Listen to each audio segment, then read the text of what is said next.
I found my wife using our shared smart vacuum to deliver secret written notes. It sounds like something out of a bad sitcom, right? Like something you'd see on a late-night show where the comedian's doing a bit about the absurdity of modern relationships and all the ridiculous ways we try to communicate. Except this wasn't a joke. This was my life, and it was unraveling, one meticulously programmed vacuum route at a time. Before you even get into all that though, can I just ask a quick favor? If you're finding the story, if it's hitting you in that gut-level way that makes you lean in closer, please do me a solid. Hit that like button, subscribe to this channel, share it with anyone you think might get it, or who needs to hear a story like this, or just for the sheer WTF factor of it all. And seriously, drop a comment below. Tell me what you're thinking, what you'd do. I've got a lot of thoughts swirling around, and honestly, I'm just trying to make sense of it all. Your insights, even if they're just wild guesses, might actually help. It started subtly, of course. Everything does. Nothing just explodes into a crisis. It's always a slow burn, a creeping shadow, a little whisper you try to ignore. Sarah and I, we were good. Or at least I thought we were good. We'd been together 8 years, married for 5. We had the house in the suburbs, the dog, the matching toothbrushes, the whole 9 yards. We were the couple everyone else in our friend group pointed to, the one that seemed to have it all figured out. We even had one of those fancy smart vacuums, a RoboBuddy 5000 or whatever the hell they called it. Sarah loved that thing, said it made her feel like we were living in the future. I just saw it as another chore I didn't have to do, which was fine by me. It mapped out the house, cleaned the floors on a schedule, returned to its dock. Simple, efficient, predictable. The first inkling I had, the first tiny pebble of unease, was when I noticed the vacuum's cleaning log had a weird entry. It was a Tuesday, I remember, because I'd had a brutal day at work, a merger that was going south faster than a dropped ice cream cone. I was sprawled on the couch, nursing a beer, watching the RoboBuddy trundle around doing its thing. I remember looking at the app on my phone, just because, and there it was, a scheduled clean, initiated at 2:17 p.m. Except Sarah was supposed to be at her book club that afternoon, and I was at the office, stuck in a meeting that felt like it was lasting for geological epochs. The app showed it had cleaned the living room, the hallway, and then the master bedroom, which was odd. The master bedroom wasn't usually on its regular route. Sarah always insisted on a separate cleaning for that room, a special session she called it, usually late at night when she was winding down. I brushed it off. Maybe she'd changed the schedule. Maybe she'd gotten home early and decided to do a quick sweep. People change their minds, right? Life's messy. But then, a few days later, another anomaly. A cleaning report showing it had spent an unusually long time in the downstairs guest room, a room that was mostly used for storing old suitcases and my dad's questionable collection of Hawaiian shirts.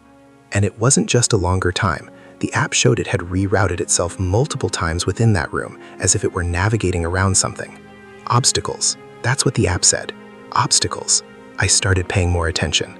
It sounds pathetic, I know, like I was some kind of surveillance state all on my own. But there was this feeling, a subtle shift in the air at home. Sarah had been a little more distant, a little more preoccupied, not in a way that screamed affair, but in that way that makes you wonder if you're growing apart, if the hum of comfortable silence between you is starting to sound like an abyss. She was spending more time on her phone, often in the other room, her voice dropping to a whisper when she thought I couldn't hear. She'd always been a private person. I'd always respected that. But this felt different.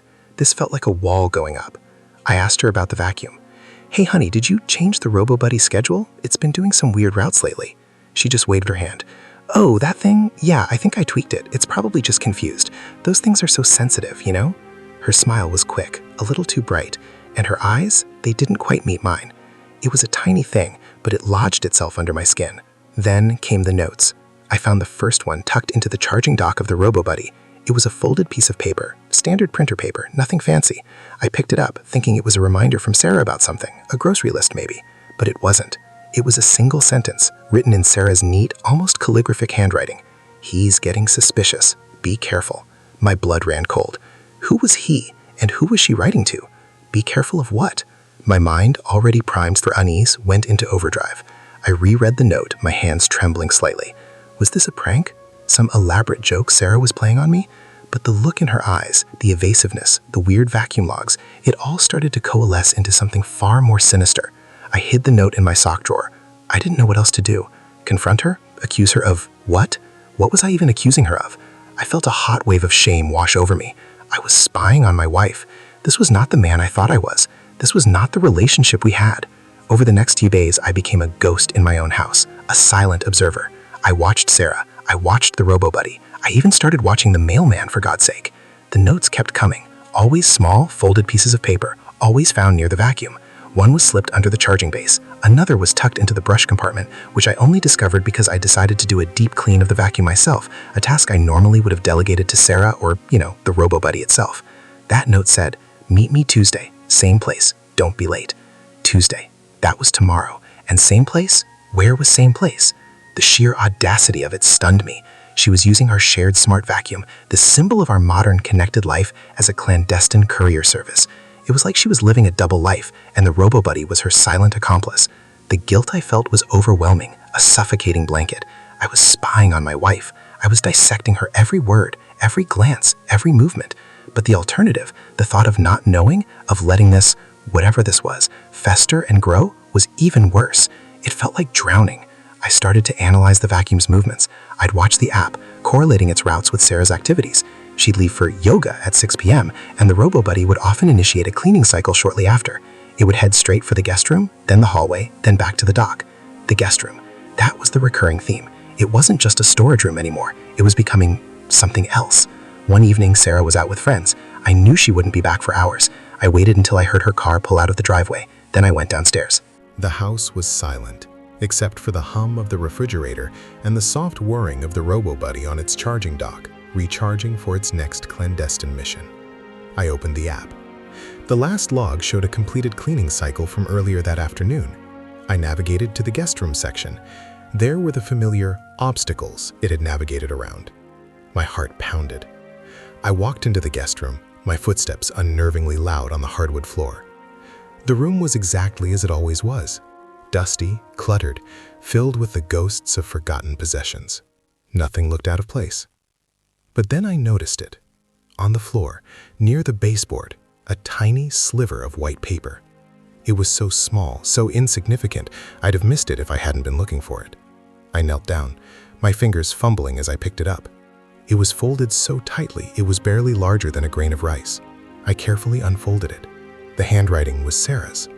It said, "He almost caught me. I'm so scared. I love you. Love you." That's what stopped me. Who was she writing to? Who was she scared of? And who was she loving? The note was addressed to someone else, but it was written by my wife. And the implication, the terrifying, soul-crushing implication, was that I was the he she was scared of, the he she was trying to be careful around. But the "I love you," that was the kicker. Was she saying it to this other person? Or was she saying it to me in a twisted, desperate attempt to, what? Reassure me? Manipulate me? I stood there in the dusty guest room, the tiny note clutched in my hand, the silence of the house pressing in on me. The robo-buddy sat silently in its dock, a seemingly innocent piece of technology, a silent witness to a betrayal I was only just beginning to comprehend. I looked at the vacuum, its smooth plastic shell hiding whatever secrets it had been programmed to keep. And I knew, with a certainty that chilled me to the bone, that this was just the beginning, the tip of a very, very large, very ugly iceberg. The question wasn't just if she was cheating, but with who and how deep this went. And the way she was doing it, using our home, our technology, our shared life as her playground, it was a level of deception that felt like a violation of my very soul. I needed to know. I absolutely had to know. But the thought of what I might find, the potential devastation, was almost too much to bear. The air in the room felt thick, suffocating. I could feel the foundations of my entire world starting to crack, and I was trapped inside, waiting for them to crumble.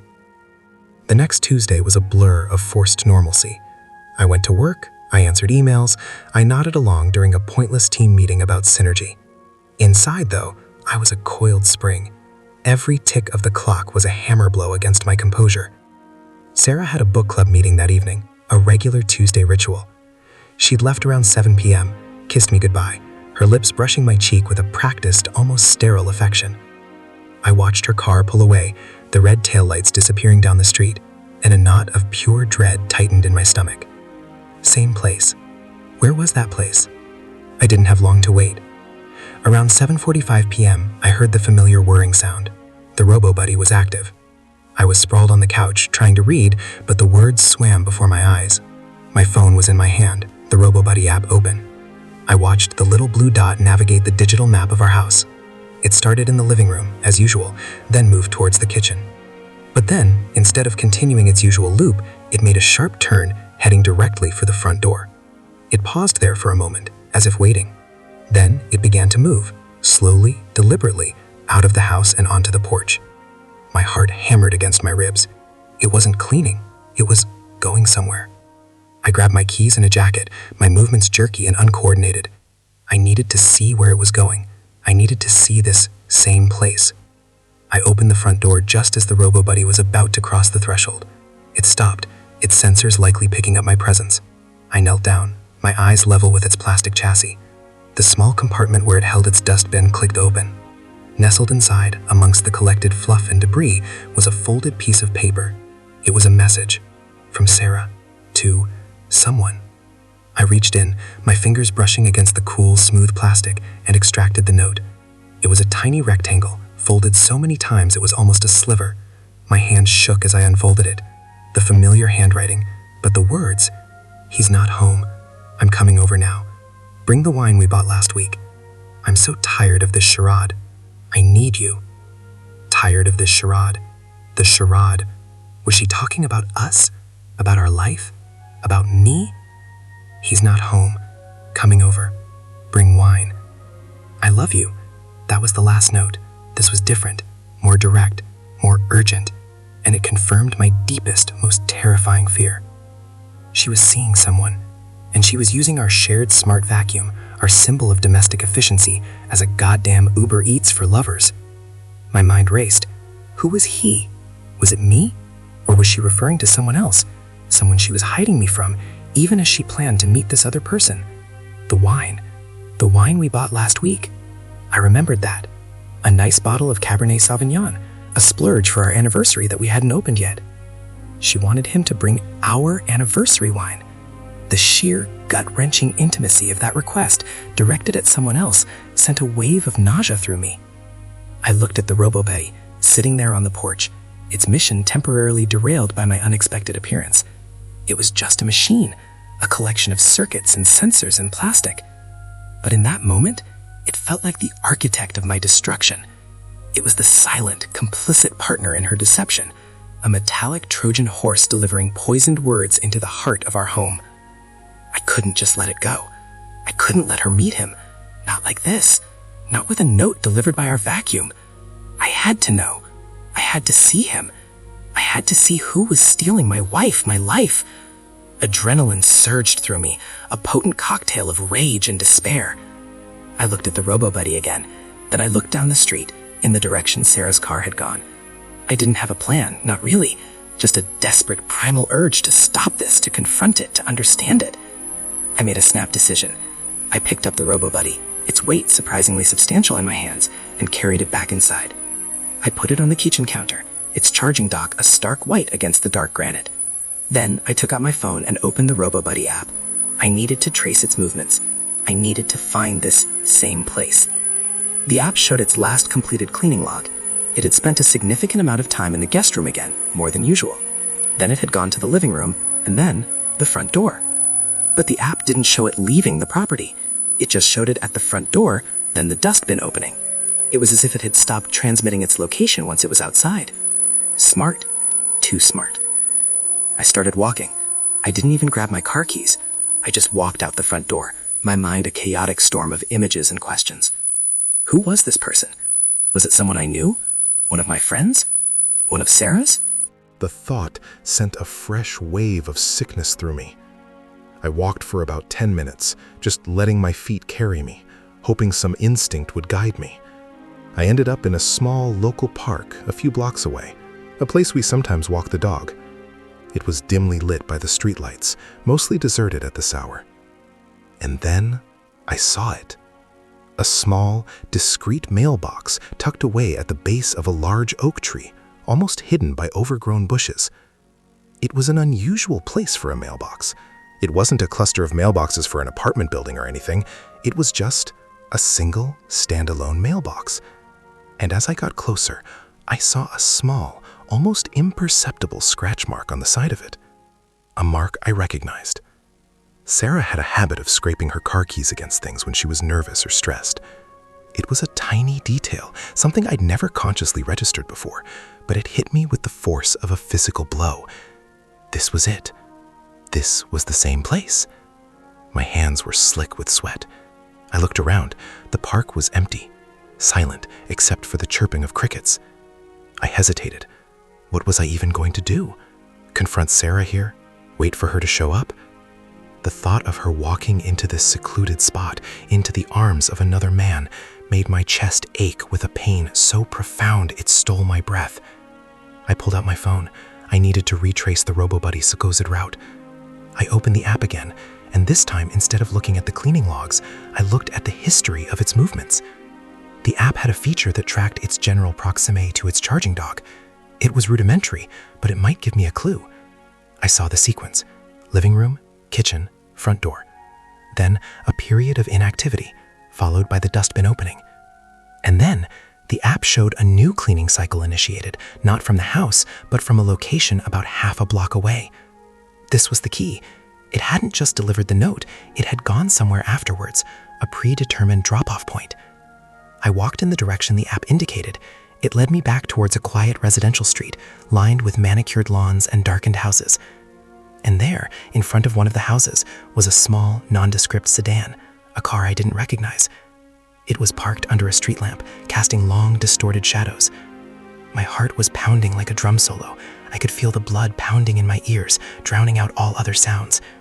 I approached the car cautiously, my eyes scanning the street, half expecting someone to emerge. As I got closer, I saw that the driver's side door was ajar, and through the gap, I saw a bottle, a dark glass bottle. A bottle of Cabernet Sauvignon. The wine. Sarah's wine. Our anniversary wine. The one she wanted him to bring. I stopped dead. My legs felt like lead. I wanted to smash the window, to yank open the door, to scream, to rage. But I was frozen, paralyzed by a sudden, horrifying realization. The note said, "He's not home. I'm coming over now." Not, "I'm coming to your place." I'm coming over. To where? To his house. No. If he wasn't home, why would she be going to his house? Unless she had a key. Unless it wasn't just a casual fling. Unless it was something more. And then, the final piece of the puzzle clicked into place. Not with a bang, but with a sickening thud that echoed in the hollow space where my heart used to be. The scratch mark on the mailbox. It wasn't Sarah's. It was my scratch mark. I'd done that years ago when I was trying to fix the latch on that damn mailbox, fumbling with a screwdriver, my own car keys digging into the metal. I'd forgotten all about it, but it was there, on that mailbox, the mailbox she'd used to send a message to another man. But why? Why would she use a mailbox I'd scratched? Unless the mailbox wasn't the destination, unless the mailbox was just a staging point, a decoy, and the RoboBuddy was the real delivery system. But the note said she was coming over. Over where? I looked at the car again, then back at the mailbox, then at the house behind it. The house was dark. No lights. No sign of anyone. But the car was there. The wine was there. My mind was a frantic whirl. Who was this man? And why was Sarah using our smart vacuum to orchestrate their secret rendezvous? The sheer calculated cruelty of it, the way she'd weaponized our technology, our home, our shared life, it was more than I could process.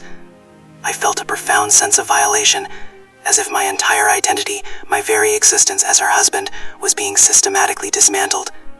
Just as I was about to break down and smash the car window, a light flickered on in the house behind the mailbox. A single light in an upstairs window. And then a silhouette appeared. A figure stood there, looking out. My breath hitched. I couldn't make out features, not from this distance, not in the dim light. But the posture, the way they stood, it was unnervingly familiar. It was the way Sarah stood when she was deep in thought, her shoulders slightly hunched, her gaze fixed on something far away. My blood ran cold. No, it couldn't be. The note said, "He's not home. I'm coming over now." It was addressed to someone else. But what What if the note was meant for her? What if she was writing to herself, or to an imagined lover, a fantasy? And what if the he who wasn't home was me, and she was coming over to my house? But that made no sense. She had just left my house. Then another figure emerged from the darkness of the house. Taller, broader shoulders. He stood beside the silhouette. They were close, very close. He put an arm around her. The silhouette leaned into him, and for a fleeting moment, as the light from the window caught their faces, I saw them. Clearly, the taller figure was a man, and the silhouette was Sarah, and the man he was with. My world imploded. It wasn't some stranger. It wasn't some anonymous affair. It was someone I knew, someone I trusted, someone I worked with.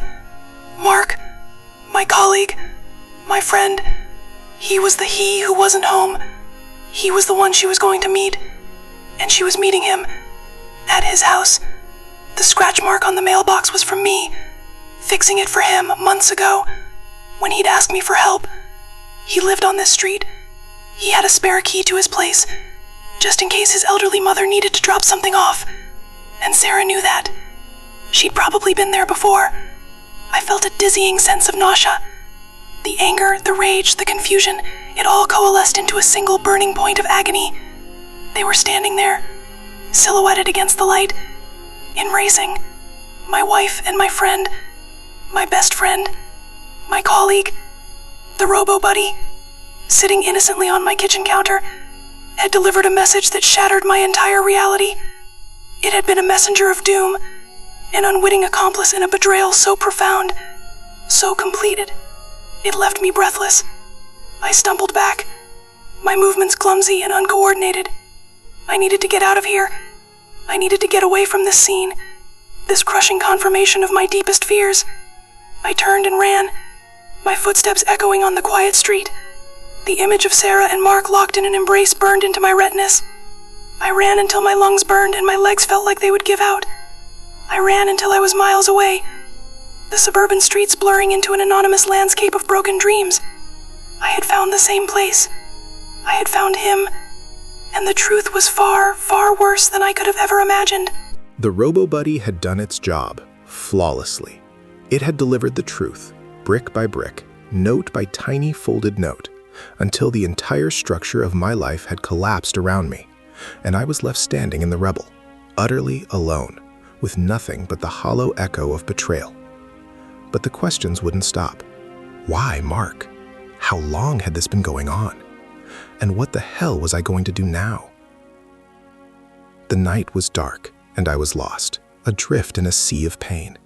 The cold night air did nothing to cool the inferno raging inside me. Running hadn't helped. It was like trying to outrun my own shadow, or the ghost of our laughter that used to fill the house. I ended up on a deserted stretch of highway on the edge of town, the kind of place where the streetlights faded out and the world surrendered to the deep, inky black. I leaned against the hood of my car. I'd forgotten my keys, but somehow I'd remember to grab them on the way out of the house after my panicked sprint, a reflex of routine amidst the chaos. The metal was cold against my burning palms. I just stood there, breathing, trying to process the impossible. Mark. Of all people. Mark. We'd shared beers, watched football, commiserated about work deadlines. He'd been at our wedding. He'd helped me move into this house. And he'd been screwing my wife. The sheer, nauseating irony of it all was almost too much to bear. The robo-buddy, our smart vacuum, a piece of tech I'd bought to make our lives easier, more efficient, more modern. And it had become the clandestine courier of our downfall. That little blue dot on the app, tracing its path through our home, now felt like a sinister indicator of my own impending doom. It had collected Sarah's confession, nestled it amongst the dust bunnies, and delivered it with a silent, mechanical efficiency that mocked my human frailty. Tired of this charade, the words clawed at me. Our charade, our carefully constructed life, our marriage. And she wasn't just tired of it, she was actively dismantling it, piece by piece, with the help of my friend. I gripped the edge of the car hood tighter, my knuckles white. The rage was still there, a raw, ugly thing, but it was beginning to be swamped by a crushing wave of despair. Guilt gnawed at me too, sharp and relentless. Had I been blind? Had I missed the signs? The late nights at work that weren't really at work? The sudden distancing, the shorter answers, the way her eyes would flick away when I asked her about her day? I replayed every conversation, every interaction, searching for the clues I'd so carelessly overlooked. Was I that oblivious, that consumed by my own life, my own ambitions, that I hadn't seen the rot spreading beneath the surface? I thought about Mark, his easy smile, his booming laugh. Had it all been a performance? Had he been looking at me, pitying me, while he was sleeping with my wife? The betrayal was a two-headed monster, and I was caught in its jaws. I imagined them together, in his house, the wine we bought, the wine for our anniversary, poured into glasses by his hands, shared with her. The thought was a physical blow. It made me gag. I stayed there for hours, the highway empty and silent, except for the occasional rumble of a distant truck. The stars were a cold, indifferent spectacle above. Eventually, the adrenaline began to recede, leaving behind a profound exhaustion, a bone-deep weariness that settled over me like a shroud. I couldn't go back to the house, not yet. The house was tainted now. Every corner, every piece of furniture held the ghosts of our life together, a life that was now a lie. I started the car, the engine a low growl in the stillness. I didn't know where I was going, but I knew I couldn't stay here. I drove aimlessly, the headlights cutting through the darkness, illuminating a world that felt alien and hostile. My mind kept returning to that note, "I need you." Who was she talking to? Was she talking to Mark? Or was she talking to herself? A desperate plea for escape from a life that had become suffocating. And the "he's not home" line, was that a genuine statement or a calculated ruse to ensure a private rendezvous? The thought that she might have been planning this for a long time, carefully orchestrating her escape, was almost unbearable. Had she ever loved me? Had any of it been real? The years we'd spent together, the holidays, the shared dreams, the mundane Tuesday nights, were they all just a performance for her, a stage she was finally walking off of? The intensity of the emotions, guilt, rage, sorrow, confusion, swirled within me, a tempest I couldn't control. I felt like a raw nerve, exposed to the elements, every sensation amplified to an agonizing degree. I ended up at a 24-hour diner, the kind with sticky menus and fluorescent lighting that hummed with an oppressive buzz. I ordered black coffee, thick and bitter, and sat in a booth, watching the few other patrons, weary truck drivers, night shift workers, move through the motions of their lives. They seemed so normal, so grounded. I felt like an alien observer, detached from humanity, adrift in my own personal hell. I pulled out my phone, my fingers trembling. I scrolled through pictures of Sarah, her smile, her eyes, the way she used to lean her head on my shoulder. Each image was a fresh stab of pain. I thought about calling someone, a friend, my brother. But who? Who could I tell? How could I explain the humiliation, the depth of the betrayal? I pictured myself trying to articulate the story, the words catching in my throat, the shame burning my cheeks. I couldn't, not yet. I needed to sort through this mess myself, to find some semblance of control in a world that had been brutally upended. The next morning dawned gray and overcast, mirroring my internal landscape. I drove home. The house felt eerily silent, the absence of Sarah a palpable weight. The robo-buddy was still on the kitchen counter, a silent, gleaming testament to her deception. I couldn't bring myself to touch it. I just stared at it, this innocuous piece of technology that had become the harbinger of my destruction. I went through the motions of the day, showering, dressing, trying to appear functional. But inside, I was a hollow shell. I remembered the note again. I need you. Who did she need? Mark? Or was she talking to me? Was there a part of her, a desperate broken part, that was reaching out, even as she was reaching for him? It was a wild, almost delusional thought, but in my state of shock, I grasped at any shred of hope, any possibility of redemption, no matter how faint.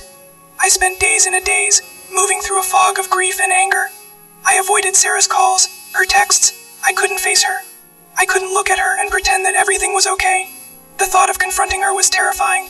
What would I say? How would I begin to unpack the wreckage of our marriage? Then, one evening, my phone rang. It was Sarah. Her voice was shaky, laced with a desperation I hadn't heard before. "Please," she whispered. "We need to talk. I'm so sorry. I don't know what I've done." My heart pounded.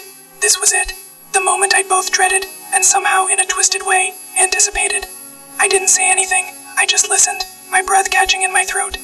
"He's gone," she choked out, her voice breaking. Mark, he ended it. He said he never loved me, that he was just playing a game. That I was just a distraction. I don't know what to do. I'm so lost. I need you. The words hung in the air, heavy with a mixture of relief and renewed pain. He never loved her? He was just playing a game? The betrayal cut me again. But this time it was a different kind of wound. It wasn't just about me anymore. It was about her too. Her pain, her heartbreak, her misguided desperation. "Where are you?" I finally managed to ask, my voice hoarse. "I'm at my mom's," she sobbed. I don't want to be alone." I drove to her mom's house, the familiar route now tinged with a somber new reality. When I walked through the door, she was sitting on the couch, her eyes red and swollen, looking utterly broken. She looked up at me, and for the first time in what felt like an eternity, I saw a glimmer of something real in her eyes: fear, regret, and a raw, unadulterated pain. We sat in silence for a long time. The house was quiet, the air thick with unspoken words. I didn't know if I could forgive her. I didn't know if I wanted to. The damage was too deep, the scars too fresh. But looking at her, at the wreckage of her own making, I felt a flicker of something beyond the anger and the betrayal. A profound sadness, not just for myself, but for the shattered remnants of the life we had built. "I used the robo-buddy," I said, my voice flat, "to send you a message." She flinched, her eyes widening in horror. You saw?" I nodded. I saw. And I found him. Mark. And the wine. Our anniversary wine. Tears streamed down her face again. "I was so stupid," she whispered. "So incredibly stupid. I thought he loved me. I was so unhappy, so lost. I was tired of us, of pretending, but I never meant for any of this to happen. I never meant to hurt you, not like this." "But you did," I said, the words a quiet accusation. "I know," she sobbed, "and I'm so sorry. I don't expect you to forgive me. I don't even know if I can forgive myself. But I wanted you to know. I messed up. I messed up everything, and I'm so sorry."